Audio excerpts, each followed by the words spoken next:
dia do administrador, né? Aqui na sala temos vários e várias, e até os que não são formados em administração, são profissionais da administração, né? Em diferentes áreas e segmentos.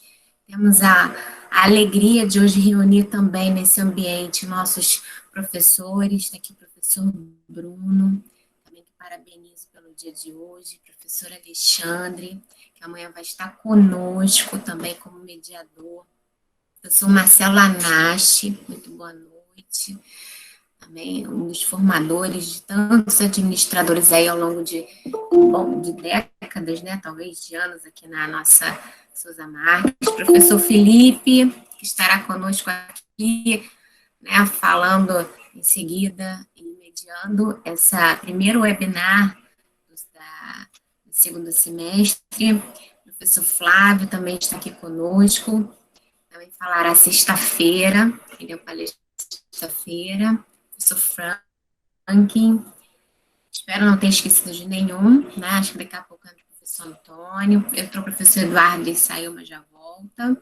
Enfim, a gente agradece imensamente a presença de todos os presentes na sala, os convidados, que muitos são até externos da Souza Marques, nós agradecemos imensamente pela presença, por estar nos prestigiando nesse dia, que é importante para nós administradores e para todos os profissionais que atuam nas organizações.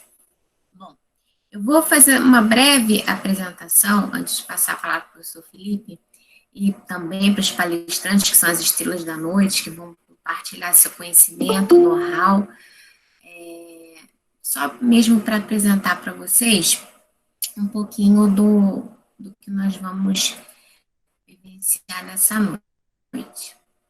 Okay? Acho que vocês estão visualizando, espero que sim. Então, o título da nossa webinar são os desafios da administração na pandemia, relatos e reflexões. Hoje, o título, o tema, né, a ser tratado pelo senhor Fabiano Carvalho e a senhora Madelon Mar, é marketing de relacionamento e retenção de clientes em tempos de crise. Eles vão dispor de algumas reflexões a partir das experiências que eles têm nessa área de atendimento, onde atuam no momento, né, Neo Group e na Brasil Center. Quem vai mediar sou eu, o professor Felipe, a quem eu passaria a palavra em instantes. Ao final da palestra, vocês podem acessar o AVA, quem se inscreveu pelo AVA, para emitir o seu certificado. Ele sai automaticamente se você fez a inscrição pelo AVA. Amanhã, nós teremos o professor Manuel, que também é um dos especialistas da Faculdade Souza Marques, que falará sobre logística, junto com a gerente regional de logística do Grupo Stone, a Natália Dalólio Cabral. E no último dia do nosso webinar, que é sexta-feira, nós teremos Jaqueline Oliveira, da Rede DOR, palestrando junto com o professor Flávio, que está aqui na sala também, sobre gestão de serviços, os desafios do administrador de empresas no cenário atual. Enfim, semestre passado nós falamos, os nossos especialistas, nossos professores trataram dos desafios da administração num cenário que seria pós-pandemia. O que nós temos hoje é um cenário ainda em pandemia, sem uma expectativa real de que isso termine.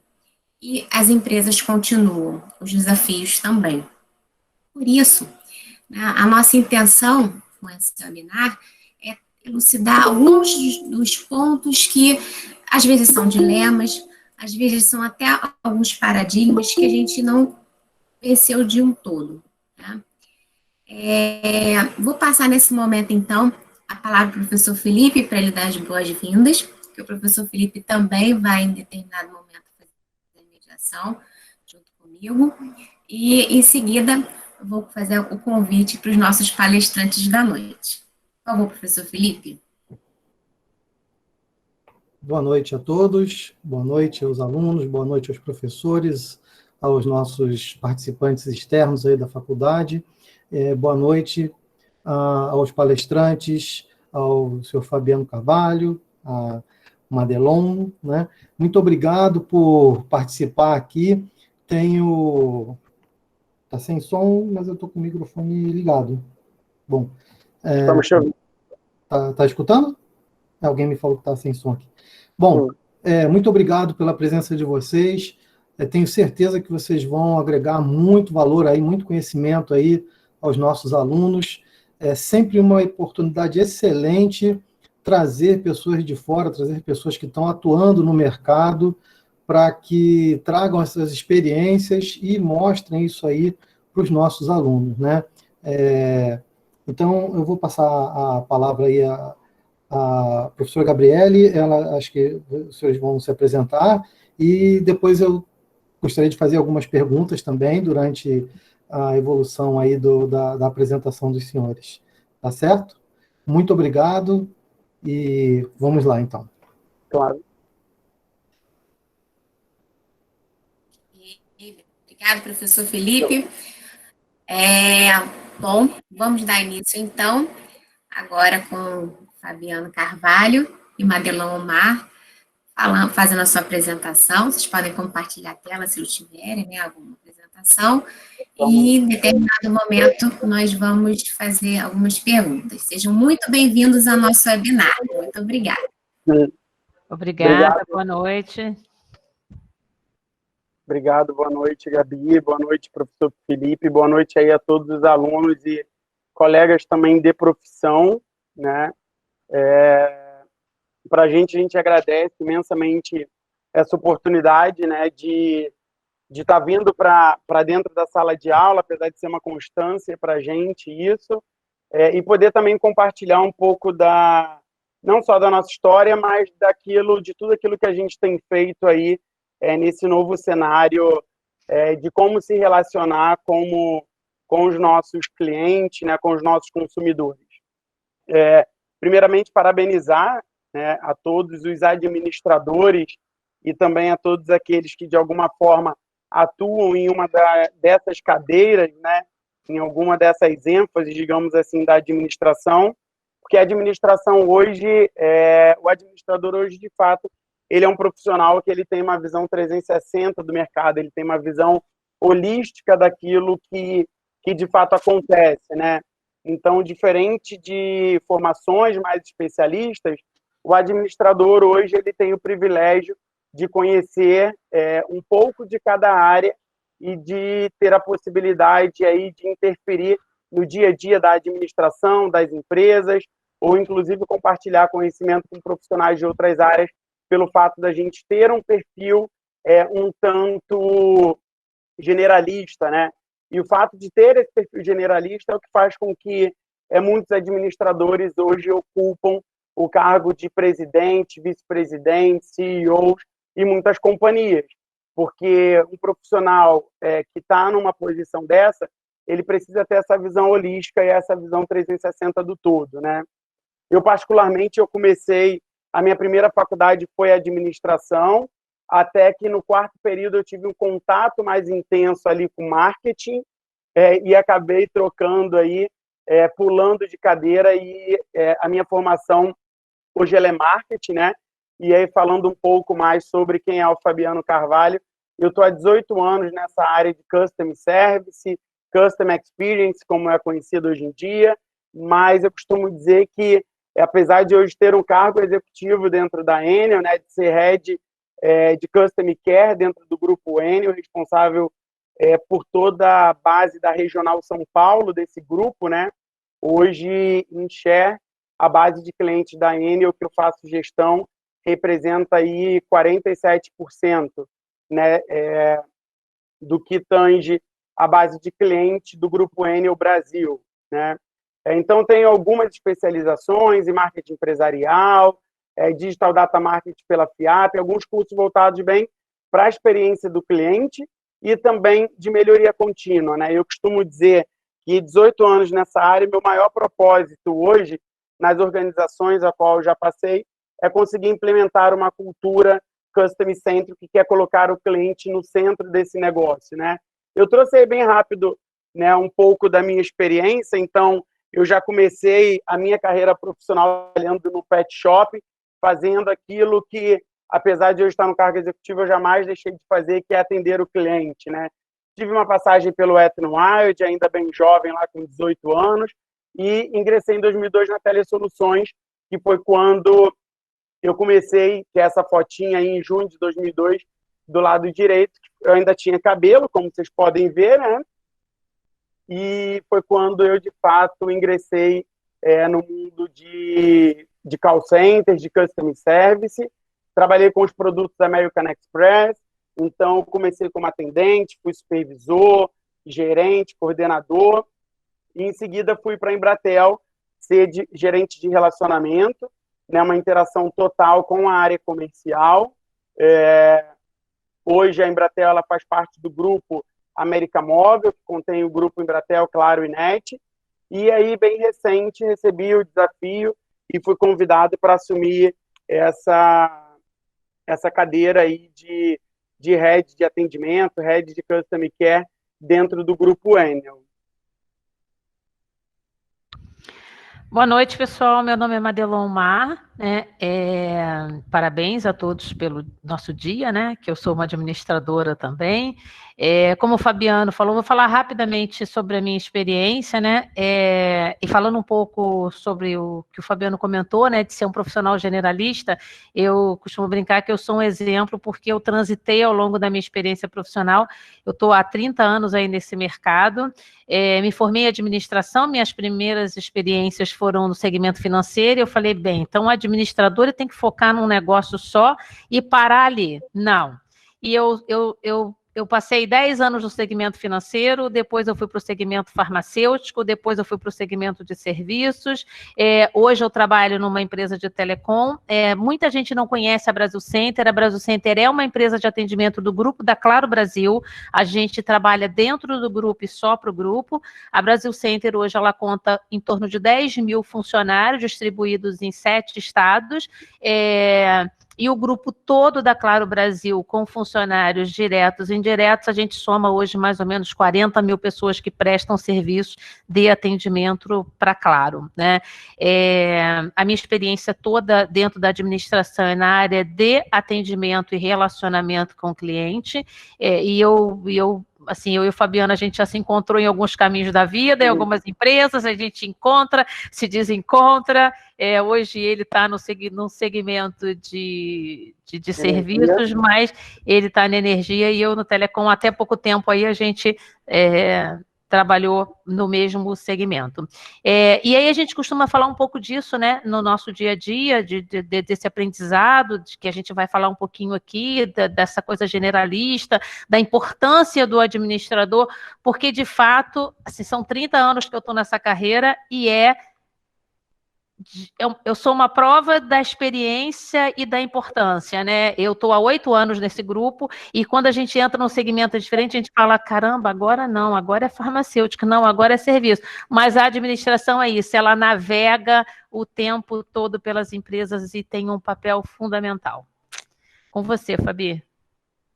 E aí, levando em consideração justamente isso que a Madi falou e que eu comentei, de todo esse perfil generalista, e de que a administração hoje ela compõe, né, diversas cadeiras e diversas ênfases, a gente vai falar um pouco sobre o marketing de relacionamento e retenção de clientes em tempo de crise, né? E aí esse cifrão, quando a gente fala de crise, é porque a crise ela também pode ser enxergada como uma oportunidade de fazer o nosso negócio, um novo negócio, ou inclusive como uma oportunidade em busca de um próximo passo, né? Em busca de um próximo novo, né? Então, esse crise aí, ele foi realmente provocativo, no sentido de crise, cifrão, dinheiro, mas também se a gente escorregar aí a letra S, a gente sai da crise para criar, né? E tratando de marketing, pessoal, o marketing, ele nada mais é do que, para mim, como profissional da área, do que a nossa forma mais assertiva de se comunicar num processo de uma interlocução, né? Então, se a gente, antes de falar de marketing, a gente tem que falar um pouco sobre comunicação, né? E falando um pouco sobre comunicação, a gente fala um pouco sobre essa linha do tempo da comunicação. Como que a gente chegou até a era do marketing que nós estamos hoje, né? Então, a gente passa aí, né, alguns milhares de anos, e aí se comunicando através de pinturas nas cavernas. Em seguida veio a comunicação através de pombos correios, jornais, televisões, até que na década de 90 a gente, de fato, tem o grande advento da internet, que é esse advento que tem interferido na nossa forma de comunicar enquanto pessoas, nessa forma de comunicar enquanto clientes e nessa forma de comunicar também enquanto empresas, né? Porque hoje, quando a gente fala justamente do advento da internet, a gente percebe que nos últimos anos surgiram diversas redes sociais, né? O extinto Orkut, eu nem coloquei aqui nessa linha do tempo, mas ele também começou a aparecer ali no ano 2000, e aí em seguida veio o Facebook, e a gente percebe que, inclusive, surgiram diversas outras redes sociais, que é o que tem interferido diretamente aí nesse nosso processo de comunicação, né? E aí, uma vez que a gente falou de comunicação, da era e dessa linha do tempo da comunicação, a gente também entra um pouco na era do marketing, né? Essa era aí que foi tão bem conhecida por todos nós como a era da manufatura, né? Que veio aí junto com Henry Ford, onde o foco era totalmente a criação dos produtos, né? Então a gente estava muito mais preocupado com o processo de produção do produto. Se puderem colocar no mundo, por favor, pessoal. E chamou Bolsonaro para sentar ao lado dele no Senado. Bolsonaro Vocês elogiou a conseguem me ouvir? capacidade de diálogo institucional de Collor. Pessoal? A gente está te ouvindo, só teve uma interferência, mas acho que agora melhorou. Acho que agora foi. Ok. E aí a gente, depois da evolução e da era da comunicação, né, de todas aquelas fases, a gente vem para as eras do marketing, né?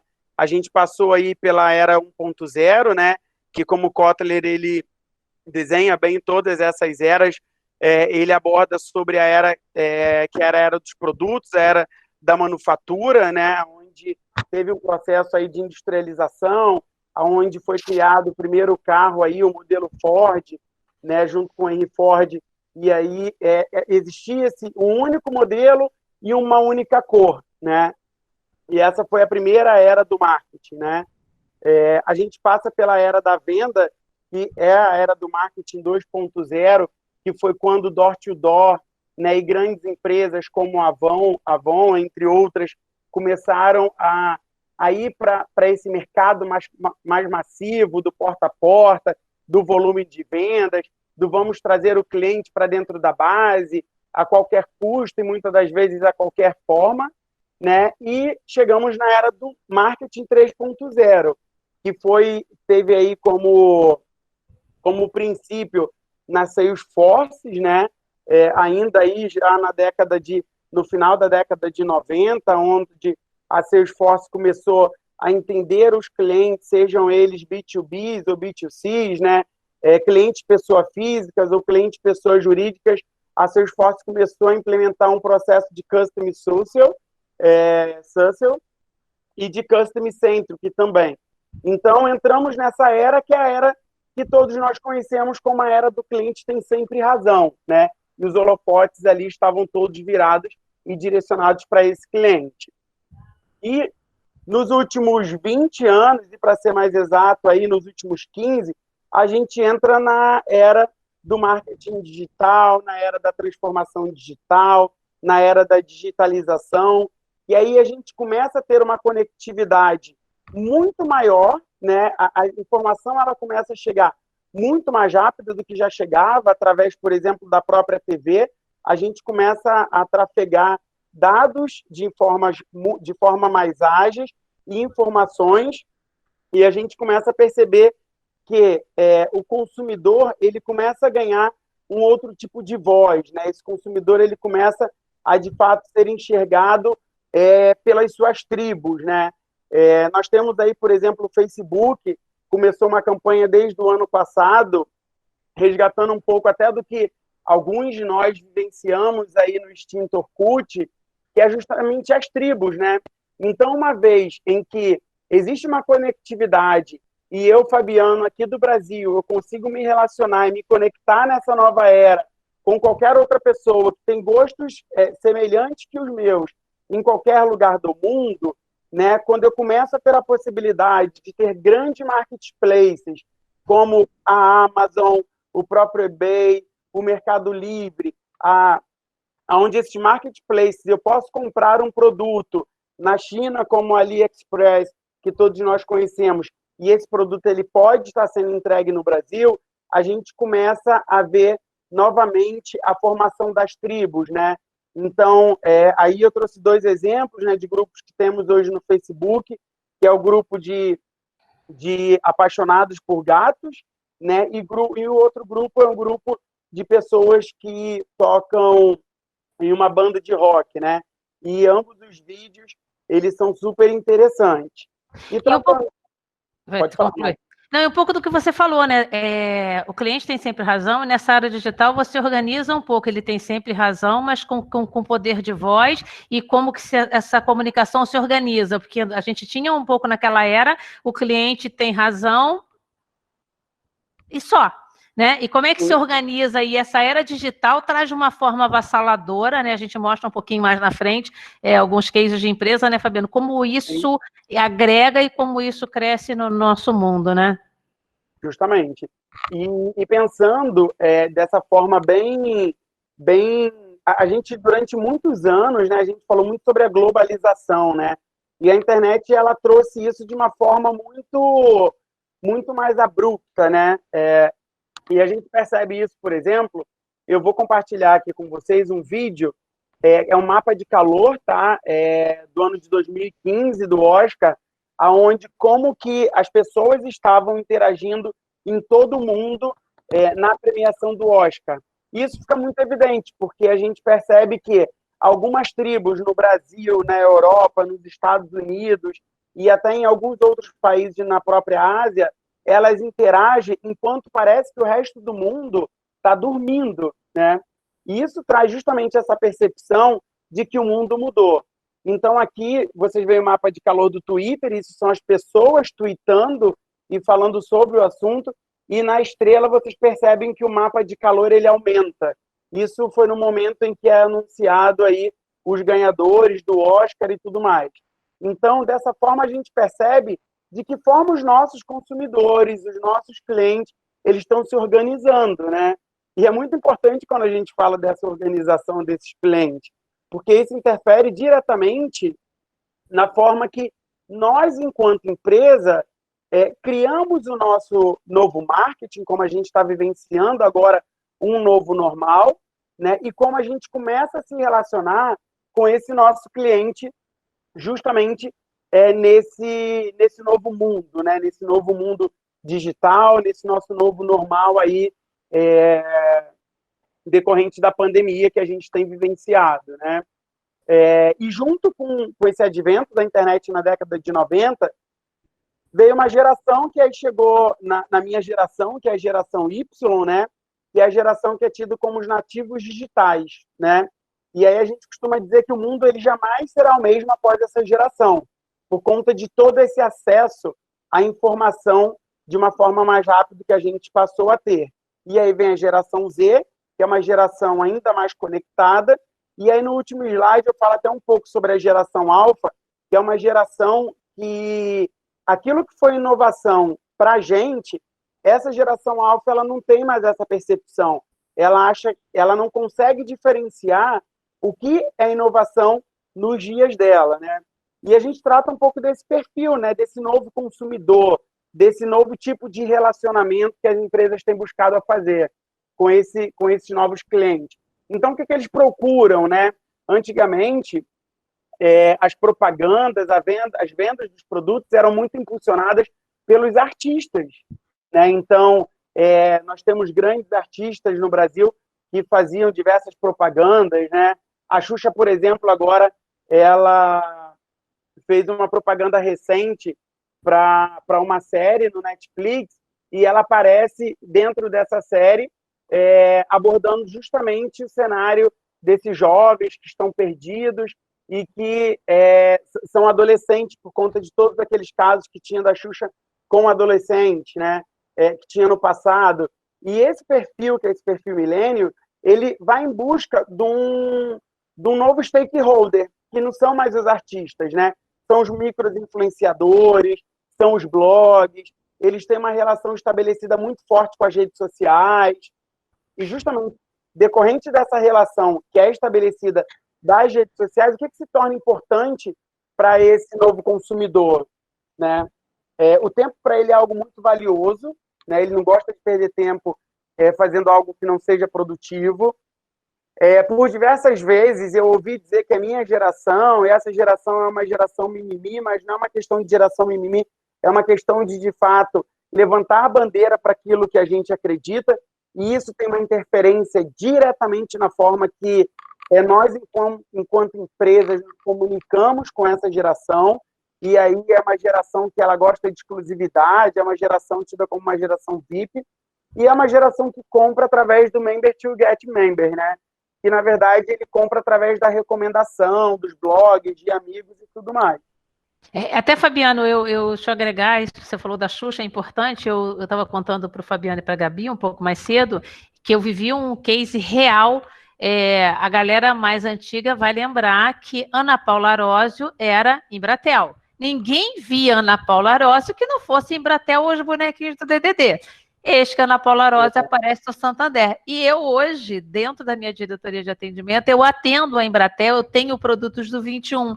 E um dos meus clientes me ligou e disse o seguinte: olha, as pessoas vão começar a perguntar e a gente vai explicar. Eu falei, esquece, ninguém vai perguntar nada, porque essa geração nova nem sabe quem é Ana Paula Arósio, mas gerou não vou falar de uma mágoa, mas sabe aquela coisa assim, ela me pertence? Não, ela pertence a Embratel. Eu falei, não, ela não pertence mais a Embratel, ela não tem esse vínculo, ela inclusive usou a gente para voltar nesse mundo. Então é um belo exemplo do que o Fabiano falou aí da geração, né? Internamente dentro da Claro Brasil, a gente falou, gente, mas a Ana Paula Arósio era quase um pertencimento do grupo.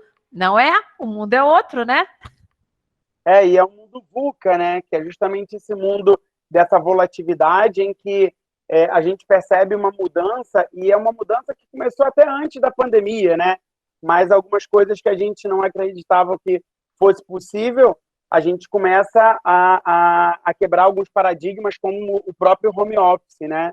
Então, a gente percebe que dentro desse tipo de relacionamento, dessa nova forma de se relacionar, a gente tinha no passado uma experiência que era uma experiência boca a boca, né? E que ainda assim a gente tinha muito essa preocupação. Nossa, se o cliente comprar uma vez, ele vai ali, ele pode contar para o vizinho dele. E a gente tem a máxima do marketing que diz, né, que de um cliente satisfeito, ele conta para 3 clientes a sua experiência, e que de um cliente insatisfeito, ele conta para 11 a sua experiência negativa. Isso na década de 90, tinha-se essa preocupação. E o mundo mudou, né, gente? E hoje as empresas elas precisam, de fato, estarem antenadas e estarem muito atentas a essa forma de se comunicar, né? Não adianta mais a empresa estar dentro do call center, a empresa está na loja, e eu digo isso com propriedade porque eu faço gestão de toda a parte de customer service, de resposta ao cliente, e de mais 29 lojas na regional São Paulo, dentro do grupo Enel. O cliente hoje, ele está no call center, ele está na loja e ele está também nas redes sociais. E a gente precisa, de fato, se comunicar com esse cliente, né? Desculpa, nós estamos falando aí de uma população em torno de 7 bilhões de usuários, de 7 bilhões de pessoas no mundo, onde 45% dessa população está ativa em pelo menos uma rede social, né? Como nós vimos lá no gráfico, no infográfico da premiação do Oscar, hoje essa população ela é totalmente atuante, né? E junto com todas essas redes sociais, começam a surgir plataformas responsáveis, de fato, por dar voz a esse cliente, né? Então, até antes do próprio Twitter reverberar no Brasil, entre outras redes sociais, como o próprio Instagram, nós já tínhamos aí o exemplo do Reclame Aqui, né? Quem de nós aí, independente das nossas gerações, antes de comprar algum tipo de produto, ou pesquisar alguma marca de um produto, ou querer saber o próprio prazo de entrega desse produto, não foi no Reclame Aqui para saber qual era a pontuação, qual era a qualificação e a satisfação da entrega dos demais clientes que já passaram por esse canal. na década de 90 não tinha o que a gente fazer, a gente não tinha acesso a essa informação, né? E aí, justamente, frente a essa nova forma de comunicar, a gente percebe um movimento muito forte dentro das redes sociais, né? A gente percebe as empresas atuando e transformando as redes sociais cada vez mais em canais de comunicação. Antes de vir para o Grupo Enel, eu era o gestor, o gerente responsável pelo atendimento de canais eletrônicos e canais digitais, né, claro, e nós tivemos diversos cases, e um deles, que foi inclusive com a nossa própria garota propaganda, foi o case do Guilherme. Não sei quantos tiveram a oportunidade de assistir, né, mas o Guilherme ele se dirigiu até uma loja da Samsung para estudar. Ele mora no interior de um estado no Brasil, e alguém passou, fez um vídeo, uma foto, postou no Twitter, e o Guilherme, do dia para a noite, ele se tornou uma pessoa famosa, né? E aí eu trago aqui para vocês um exemplo de como que foi essa ação, né? Porque uma vez que tomou toda essa proporção midiática, a gente, enquanto empresa, através, inclusive, de um post espontâneo que a própria Anitta fez e marcou a Claro, a gente acabou, de uma certa forma, contribuindo para o desenvolvimento profissional aí, pessoal. Vocês lembram desse vídeo aí que viralizou do Guilherme, o menino que foi para o shopping, para a loja da Samsung, para estudar e fazer um trabalho da escola, para ter internet, a galera lá da loja deixou ele fazer as pesquisas, etc. Pois é, deu super certo, super rápido. Ele já está com 2 tablets, acabamos de falar com ele. Muito legal. Eu queria até falar com a Claro, assim, sabe? Porque a gente também podia fornecer uma internet 4.5G, uns planinhos de internet para ele ter onde fazer as pesquisas, né? Internet mais rápida do Brasilzão. Aqui, por exemplo, em Madrid, estou usando Claro, estou sendo muito feliz com Claro. Eu super acho que a gente podia, né, Claro, mandar um plano para ele, assim, de estudo. Mas, assim, sem pressão. Maravilhoso, né? E é justamente... Imediata, né? E assim, é justamente essa nova forma que as empresas começam a se comunicar e a se relacionar, né? Então, se fosse outrora, é óbvio que a gente utiliza muito ainda na mídia televisiva, mas só para vocês terem noção, a Anitta hoje ela tem mais de 45 milhões de seguidores, né? Se a gente fala do Brasil, que tem em torno de 210 milhões de habitantes, a gente está falando aí que a Anitta tem entre 25% a praticamente 30% da população brasileira em uma única rede social dela, né? A gente traz, por exemplo, outras formas de se relacionar, e é claro que a gente, quando fala de grandes empresas e que tem muitos clientes em sua base, a gente não precisa de muitas ações para conquistar o público e até para que isso reverbere e que a gente crie, de fato, esse marketing de relacionamento, e que hoje em dia é conhecido principalmente como o marketing da experiência com os nossos clientes, né? O outro queridinho, como case de sucesso, é o próprio Nubank, onde numa interação de chat, uma atendente, e essa é uma outra forma muito interessante de se comunicar, né? O persona, em que é algo muito discutido hoje na jornada dos nossos clientes, dentro dessa experiência de marketing, a forma que a atendente ela vira para o cliente e fala, né, nossa, aí deve estar um calor, hein? Então, aonde na década de 90 ou há 15, 20 anos atrás, nós utilizaríamos um em, ou diria para o cliente, olha, eu vou te mandar um vento aí manda um ventilador online no link, mas posteriormente, como uma ação de engajamento, de relacionamento, de experiência, o Nubank ele vai lá e manda um ventiladorzinho para o cliente, né?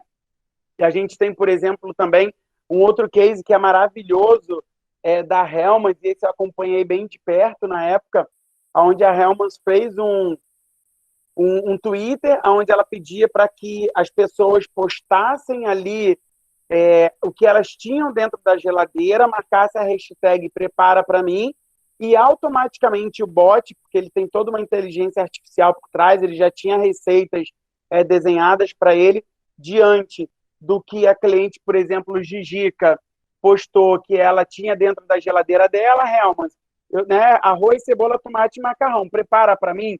Automaticamente esse bot, ele entendia e ele já tinha uma receita com esse tipo de ingrediente e ele ia lá e respondia automaticamente para a cliente, olha, você zerou a cozinha, acabou de desbloquear o arroz cremoso, e dava a receita ali para o cliente. E a gente começa a perceber que esse marketing, que esse novo marketing, esse marketing de experiência, essa reverberação que começa a acontecer nas redes sociais, ela é muito positiva, sem sombra de dúvida nenhuma.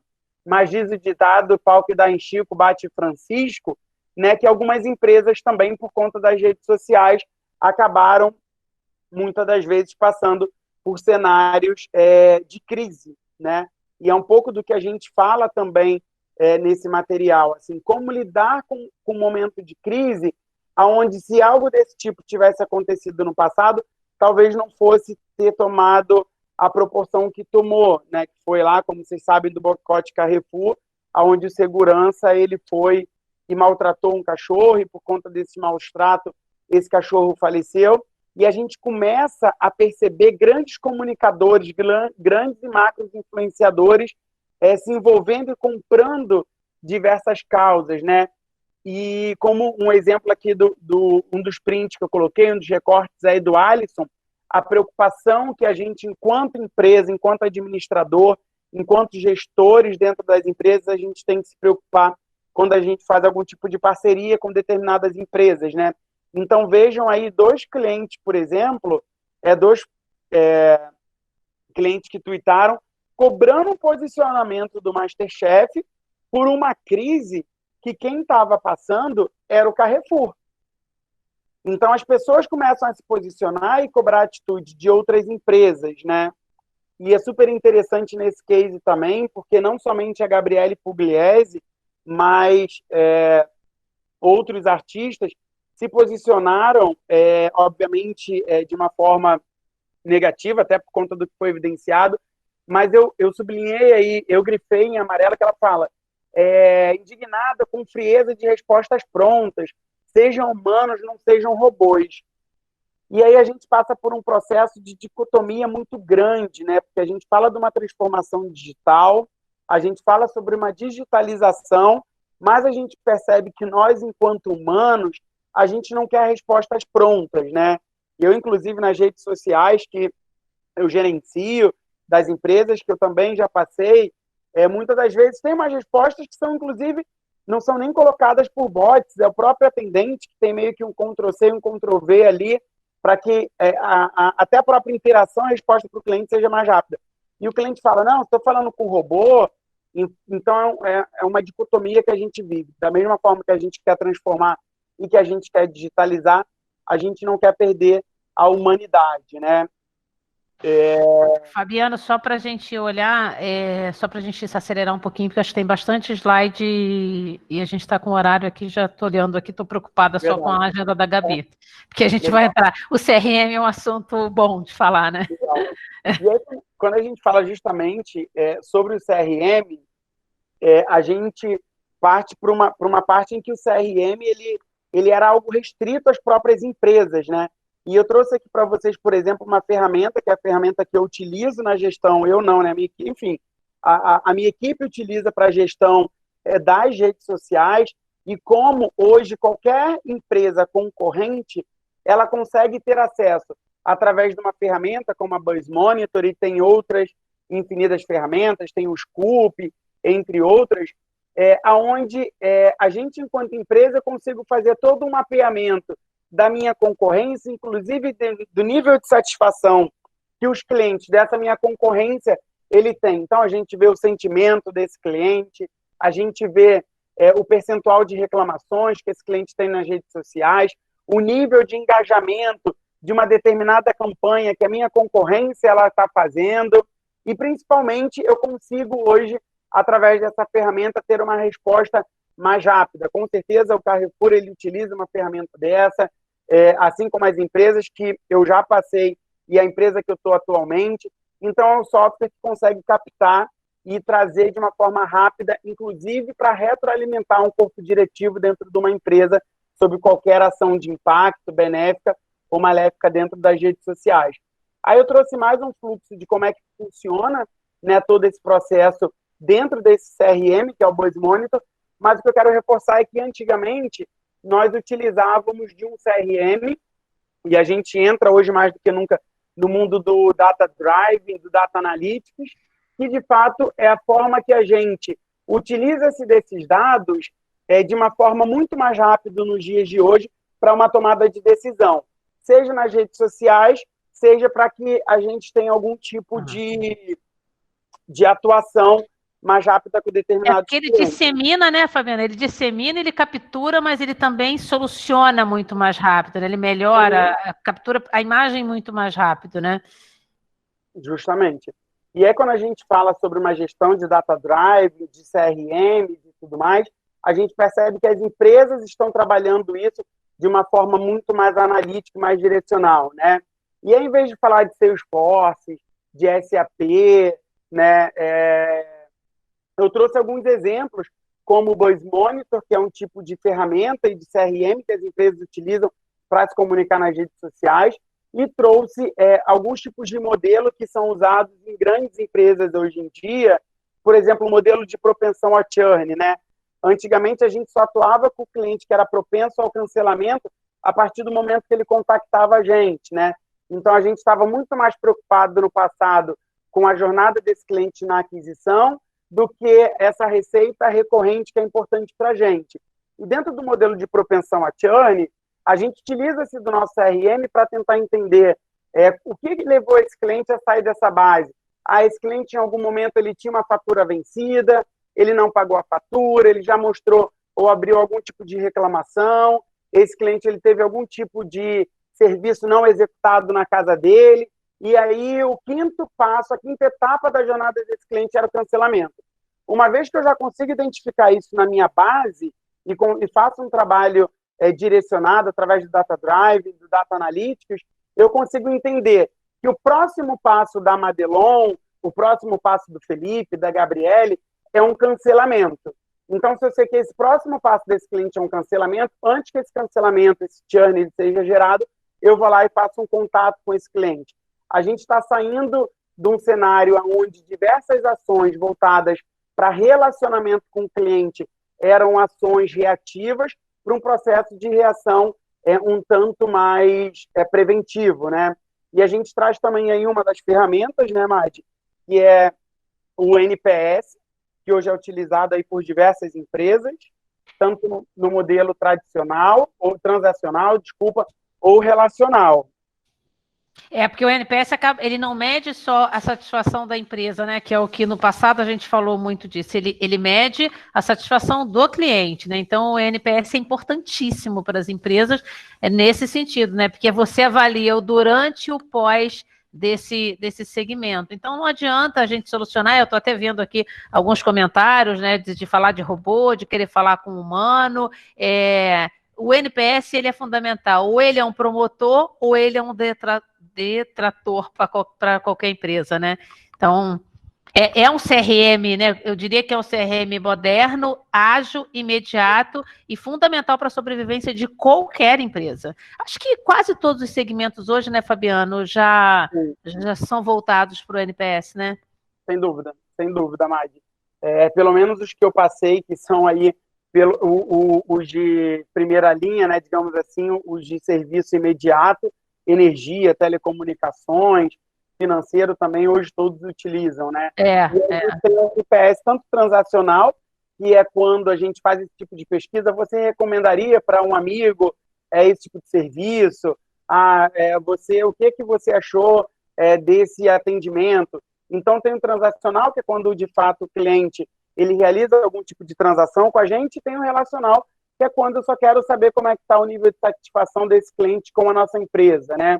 Outro tipo de condução de CRM, né, de ação estratégica para CRM, que muitas empresas trabalham hoje, é o atendimento alto valor. Então, a segmentação desse cliente de acordo com o que ele paga, de acordo com score desse cliente na base, ele tem um atendimento diferenciado, muitas das vezes até um consultor, né, para uma determinada base de clientes que ele pode acionar 24 horas, 7 dias por semana.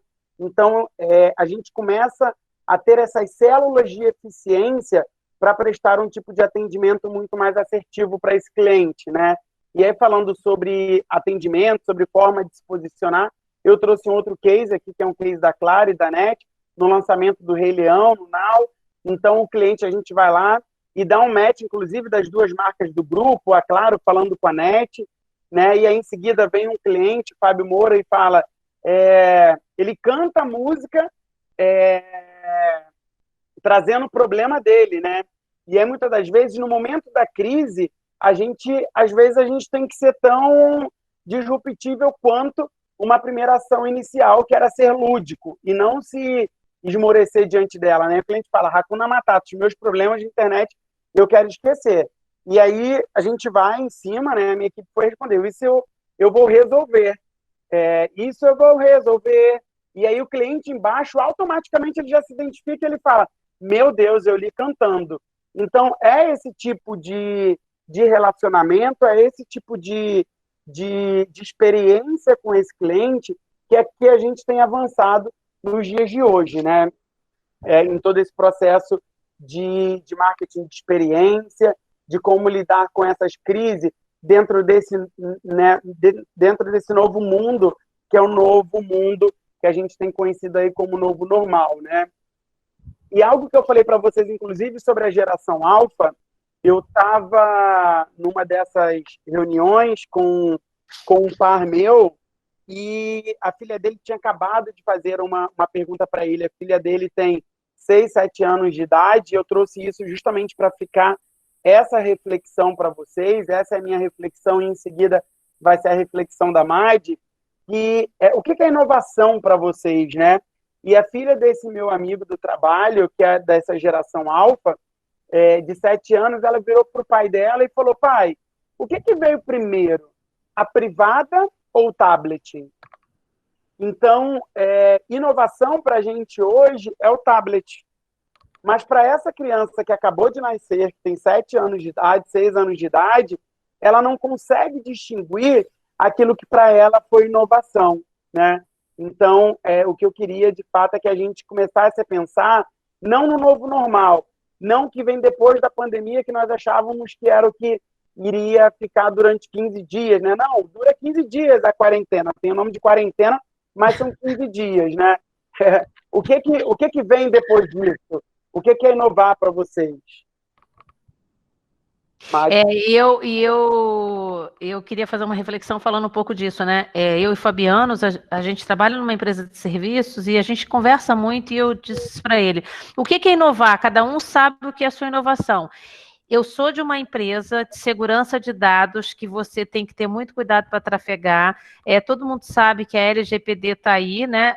Oficialmente ela entrou no ar há alguns dias atrás, está se aguardando uma aprovação de prorrogação, mas as empresas tiveram que cumprir a data, aonde a Lei Geral de Proteção de Dados, né, é uma lei em vigor, você não pode trafegar os dados, e aí chegou o Covid. E aí faz o quê? Para de atender, não tem internet, ninguém... E aí vocês vão para casa, né? Todo mundo precisa de uma internet com uma banda larga bombando, com um telefone que não é mais 3G, 4G, 5G, se tiver 7G. Como é que a gente faz? Então, assim, para nós, de telecom, eu na Brasil Center, com a minha diretoria, a gente viveu uma coisa que jamais nós achamos que poderíamos viver. Em muitos planejamentos estratégicos, nós dizíamos assim, vamos testar o home office? Não, home office não pode, ele vai usar o telefone, pode ter uma informação de dados, alguém pode passar, copiar o CPF, e aí chegou o coronavírus. A gente para de trabalhar, a gente botou 6 mil pessoas em casa. E para a gente, quando a gente olha hoje, né, isso começou em abril, tem muita gente que eu estou vendo aqui, que eu acho que trabalha na Brasil Center, sabe bem o que a gente está falando, né, e isso vai dar certo, e tecnologia, VPN 1.0 e 2.0, e quando a gente para olhar 3 meses depois, a gente olha para trás e fala, como é que a gente inovou? A gente não planejou, né, porque talvez na área acadêmica é assim, né? Vamos planejar, vamos fazer o plano de aula, vamos implantar, vamos ver se dá certo, faz o piloto, não volta. E aí, quando chegou o Covid, como para vocês, né? É uma inovação que eu digo para a minha equipe, digo para os meus amigos, que é um legado que ninguém vai tirar. Obviamente, tem a parte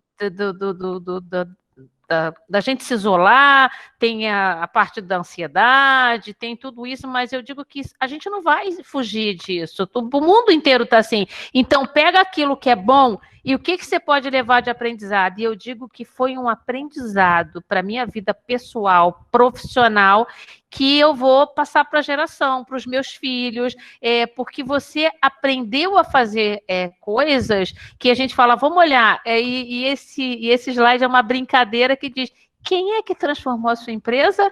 Foi o CEO ou foi o Covid? Foi o Covid. Então, é de fato uma reflexão importante, né, para todo mundo, e eu digo para as pessoas, quanto eu aprendi em 6 meses, que talvez em 30 anos eu dizia, não dá, não pode, não vai dar certo, não vamos testar. E quando a gente se viu na crise, a gente falou, vamos embora, porque não dá para voltar. Tem uma maré aqui atrás. E deu certo, e está aí, eu sou o exemplo, estamos todos conectados pela internet, graças a Deus, não caiu.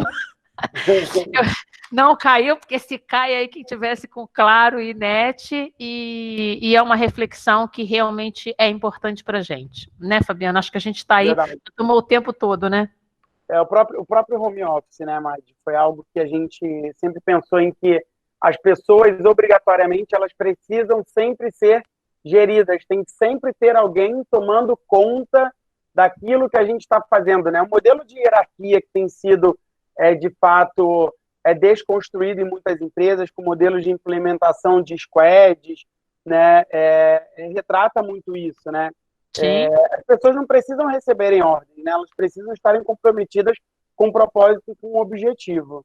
É a tão conhecida disruptura, né, Fabiano? Então, o Covid veio para isso, a disruptura nossa, e o Fabiano falou uma coisa importante, nós estamos há 5 meses nesse segmento de home office, e o resultado está vindo de uma forma muito positiva, né? Acho que na minha empresa, a empresa de vocês também, o resultado está vindo, porque eu acho que se provou que você não precisa de estar num ambiente, vamos voltar lá atrás, né? Todo mundo pode ter um carro desde que seja preto. Não era assim a teoria da Era 1 lá? E a gente, hoje, se você traz para a analogia do nosso dia, não, você tem que ir para o escritório, você tem que sentar na sua mesa, você tem que cumprir horário, você tem que marcar ponto. Obviamente, tem todo o controle de jornada, né? Isso é normal, isso é legislação, mas a gente viu que essa liberdade por necessidade fez com que muitas produções viessem à tona. E eu diria que, assim, no Grupo Claro, a empresa tem falado de uma forma muito positiva, e eu não sei, sinceramente, se a gente volta para o modelo anterior, porque está dando muito certo. Verdade. É isso, pessoal, que a gente queria compartilhar nessa noite com vocês. A gente deixa aí disponível os nossos contatos, né, no LinkedIn, e o nosso muito obrigado. E é isso que eu também queria dizer, muito obrigada. Eu acho que para a gente é um aprendizado, né? Conhecer novas pessoas, contar um pouquinho da nossa história, de uma forma caseira, da forma do nosso dia a dia de trabalho, e deixar aqui nossos contatos e o nosso muito obrigado por essa 1 hora aí que a gente conseguiu ocupar vocês. Maravilha. Estamos abertos a perguntas, né, claro. Claro, olha, agora o professor Felipe também vai fazer algumas perguntas, a gente tem se programado, mas deixa aqui um registro, né, já que vai ficar tantos comentários, Madelon, é interessante, né, de fazer esse registro da Antônia Benevenuto, em que ela diz, Madelon, muito bom te assistir aqui, trabalhei na Brasil Center como operadora do chat da Claro, e tive a felicidade de poder participar do atendimento do Rio 2016, onde você me promoveu essa supervisão. Ah, que delícia, viu? Essa experiência incrível. Olha que coincidência, né? Muito bacana. Né? Parabéns aí, né? Você foi mentora da Antônia de alguma forma. Bom, vou deixar aqui o professor Felipe, mas já de antemão agradeço imensamente por essa oportunidade, né, a visão que vocês têm da prática, do dia a dia. A gente sabe que só tentar agendar vocês já foi difícil, vocês são pessoas extremamente ocupadas, e eu tenho orgulho danado de conhecê-los aí há quase 20 anos, né, e ver toda uma trajetória linda que vocês têm construído, né, junto à área de serviços de atendimento a clientes. Professor Felipe, por favor, com a palavra aí para as perguntas que fazem parte da mediação mesmo após esses 55 minutos de fala. Por favor, professor Felipe. Fabiano, Madelon, muito obrigado pela generosidade de vocês em compartilhar essa experiência. Muito, muito, muito bom a gente ficar por dentro do que está acontecendo, quais são as ferramentas que vocês estão utilizando. Muito agradecido mesmo, né? Deixa eu fazer uma pergunta para vocês. Vocês trabalharam em empresas de telefonia, que tem muitos concorrentes, né? E agora, o Fabiano, eu não tenho certeza, mas eu imagino que uma empresa de venda, que lida comercializa energia, a concorrência seja muito menor, muito menos acirrada, imagino eu, né? Como é que se dá esse lidar com o cliente, ouvir o cliente quando você tem menos concorrência? É mais fácil, é mais complexo? A empresa ela dá menos atenção para o cliente porque não tem concorrência? Na telefonia a gente vê que é muito acirrado, você recebe ligação o tempo todo. No Rio, a gente é atendido por uma determinada empresa que fornece energia e a gente tem que usar aquilo ali e pronto, né? Como a gente recebe. Como é que é essa diferenciação? Você pode falar um pouquinho sobre isso? Vocês podem comentar? Claro, professor Felipe. É super interessante, né? Porque a gente, quando fala de concorrência, e principalmente concorrência nesse sentido, né, comercial, de fato, a gente acaba atribuindo a não termos concorrentes comerciais em que o cliente ele pode sair da minha carteira, como você disse, no Rio de Janeiro, em São Paulo também, nós temos poucas empresas, né? Inclusive a empresa que eu trabalho hoje tem o principal market share do estado de São Paulo, mas o que a gente busca trabalhar, e esse foi inclusive um dos motivos ao qual eu fui inserido dentro do grupo a qual eu trabalho hoje, é o fato de que, tratando-se de atendimento, os nossos concorrentes é toda e qualquer outra empresa que tenha uma interação com o cliente, né? Então, hoje, o que eu percebo, principalmente, não só na empresa que eu atuo, mas que diversas outras empresas de segmentos distintos, nós vimos o exemplo da própria Hellman, exemplo da Claro, exemplo do próprio Carrefour, que teve o processo de boicote dele, mas a forma que você deixa de atender o cliente com uma experiência, ou a forma que você tem um atendimento como o do Nubank, em que você recebe na sua casa um ventiladorzinho, isso faz com que, se você for atendido por um outro banco, né, que está vinculado ao mesmo segmento, ou se você for atendido em uma das lojas de qualquer empresa de energia, você vai falar, nossa, o meu banco ele me trata assim, mas eu venho aqui e eu não sou tratado da mesma forma. Então, hoje o que eu percebo é que, mais do que uma concorrência comercial, as empresas estão buscando melhorar os seus processos, né, colocando, de fato, o cliente no centro, né? Então, como que a gente traz essa experiência não olhando somente para uma questão comercial, mas uma questão realmente de humanização e resolução dos problemas desse cliente. Tá ótimo, muito obrigado. Deixa eu fazer uma pergunta agora também, para a Madelon poder me esclarecer.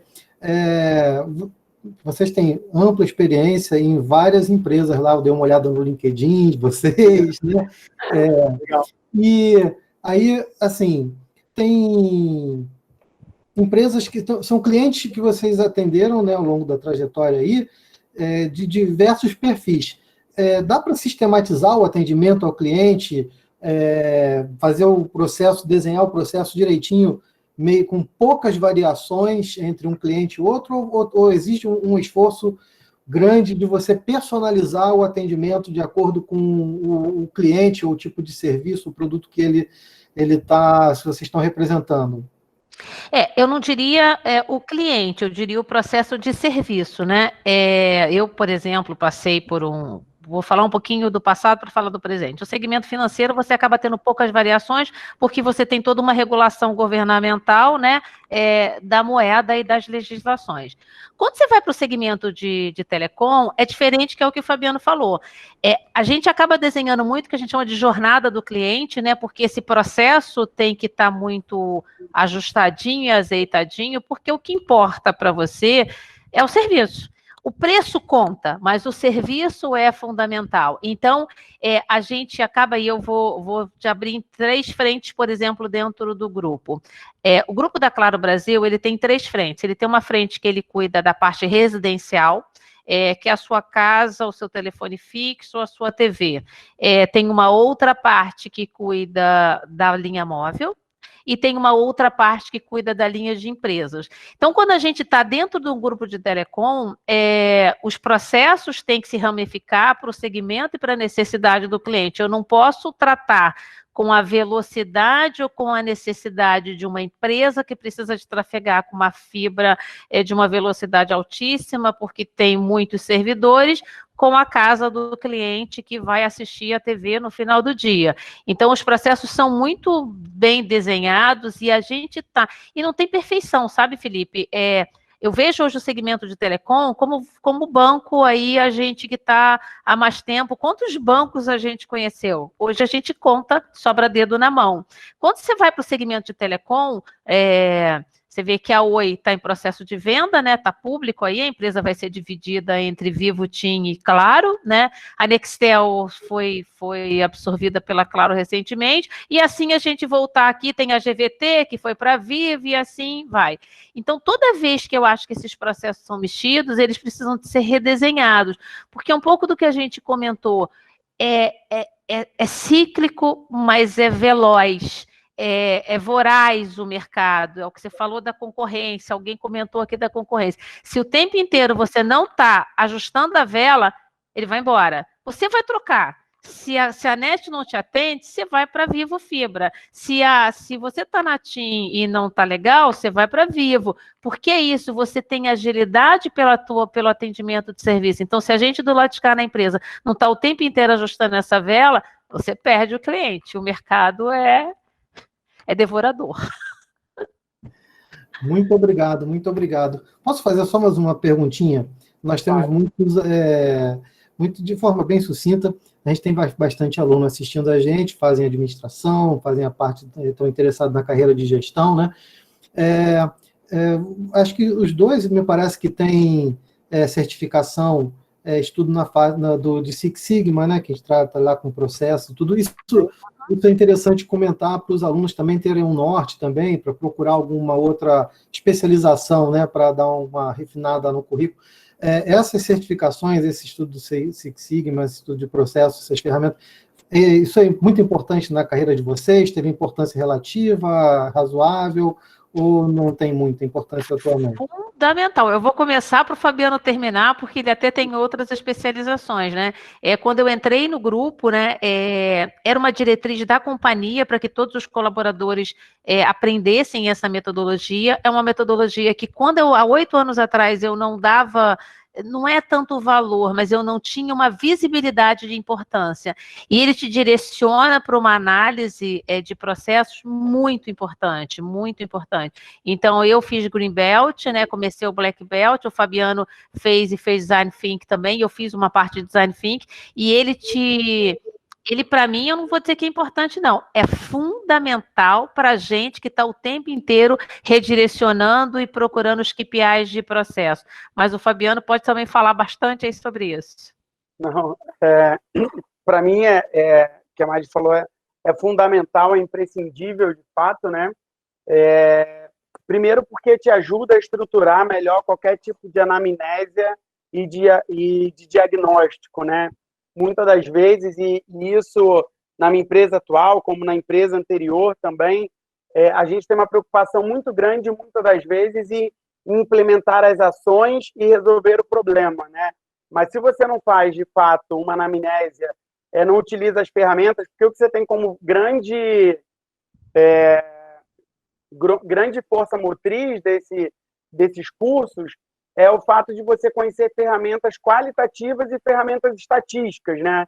E aí, quando eu falo em estatística, até para todo mundo que está ouvindo, tá? Eu não sou o cara da matemática e não gosto muito da matemática, mas são ferramentas que te trazem, de fato, um diagnóstico e você vai construindo em cima de uma matriz de esforço e impacto, de um gráfico de Pareto, de uma espinha de peixe, entre outras ferramentas, como que você vai chegar num determinado problema, né? Então, como que você vai conseguir afunilar para, de fato, implementar ações que sejam efetivas. Então, para mim, a carreira fez e faz um grande diferencial, inclusive, né? Até na melhoria dos processos, adequação e direcionamento dos projetos, sem sombra de dúvida nenhuma. Muito obrigado pela generosidade mais uma vez, professora Gabriele, suas perguntas, suas considerações, muito obrigado. Na verdade, eu vou agradecer, professor Felipe, porque a gente já extrapolou o tempo, já são 9 horas e 11 minutos, tem muitos comentários, eles podem ler, se sentirem à vontade de responder algum ou comentar. Eu queria fazer, na verdade, agora os agradecimentos em geral, agradecer. Nós temos hoje, assim, praticamente toda a nossa equipe aqui de professores que formam os administradores da Souza Marques, né? Tem a professora Adriana, professor Antônio Domingues, nós temos o professor Marcelo Lanache, o professor Roberto Rivelino, que está até aqui no vídeo, o professor Flávio, o professor Franklin, a professora Desirê Palharini, e nós temos aqui, se eu não esquecer de alguém, por favor, gritem, porque a gente vai lendo aqui, pelo amor de Deus. Professor, deixa eu ver aqui. São os que estão presentes conosco. E, claro, né, hoje a gente fala de formação de administrador, como formar esse administrador, né? A prática realmente é essencial, vocês são a representação dela. Mas esses profissionais, eles se dedicam, né, com muito esmero nessa formação, que não é fácil, né, claro, que tem uma reflexão da prática, mas é baseada em muita pesquisa, baseada em muita reflexão, e vocês hoje fizeram, na verdade, colaboraram em muito para o discurso que nós temos empregados dentro da Souza Marques, né, com relação a como vencer e como desenvolver, né, ferramentas para trabalhar no mercado de trabalho, mesmo em tempos de pandemia. A gente fica muito feliz e honrado com a presença de vocês dois, pessoas extremamente experientes na área em que estão, certificados, como bem lembrou o professor Felipe, eles foram muito discretos em falar das certificações deles, né, daí mais um dia aqui de webinar, né, mas pessoas que estão aí, como a própria Madelão falou, lidando com mais de 6 mil, gerenciando mais de 6 mil pessoas, e realmente é um desafio, é um exemplo para a gente pensar aqui de profissionais em que a gente tem que se mirar para se projetar no mercado daqui a algum tempo, né? Eu também quero agradecer a todos os nossos estudantes presentes aqui e também os nossos convidados, que com muito carinho eu consigo lembrar de alguns aqui, eu faço questão de mencionar o nome. Yuri, que está aqui, Stresch, Michel Menezes, o Pedro Medeiros, a Fabíola Souza, né, a Larissa Desirê, são muitos, né? Então, assim, Henrique Moura, muito obrigada, Juan, a Rita, são pessoas que, na verdade, não são do nosso grupo aqui do Souza Marques, mas nos acompanham, né, todas as vezes que nós temos essa oportunidade de fazer webinários, né? O Márcio, Lidiane, Carmen, Juliana Salles, Juliana Félix, Isa, Hector, muito obrigado mesmo, Flávia, Caetano, por todos que é a segunda vez que vocês estão aqui nos acompanhando, e os nossos queridos alunos que estão também acreditando, Brena, e aí a Áurea, sempre conosco. Eu gosto de mencionar o nome, porque vocês acreditam na capacitação, na atualização, e isso é essencial. E eu queria, então, concluir, tá, essa webinar, esse primeiro dia, lembrando a vocês que amanhã nós vamos falar de logística, e nessa Nesse grande tema, o professor Manuel Avariz vai ser o palestrante, junto com a Natália, que é da Stone Pagamentos, e quem mediará é o professor Alexandre Ribeiro, que também está aqui conosco. No início da palestra, ele estava com a câmera ligada, inclusive. Nós aguardamos vocês até amanhã, né? Amanhã também às 20 horas. E lembramos que todos que se inscreveram através do EAD Souza Marques devem voltar a esse ambiente para emitir o seu certificado, ok? A emissão do certificado, na verdade, é via EAD. Caso tenha algum problema, é só contatar também o contato ead@souzamarques.br. Muito obrigada a todos e agradeço também mais uma vez a todos os professores aqui presentes e mais uma vez também feliz Dia do Administrador, 9 de setembro. Parabéns, pessoal. Parabéns pelo dia, viu? Obrigado a todos também. Parabéns. Obrigado. Obrigado, pessoal. Obrigado, professor Felipe. Obrigado, Gabi. Obrigada, gente. Tchau. Boa noite. Tchau.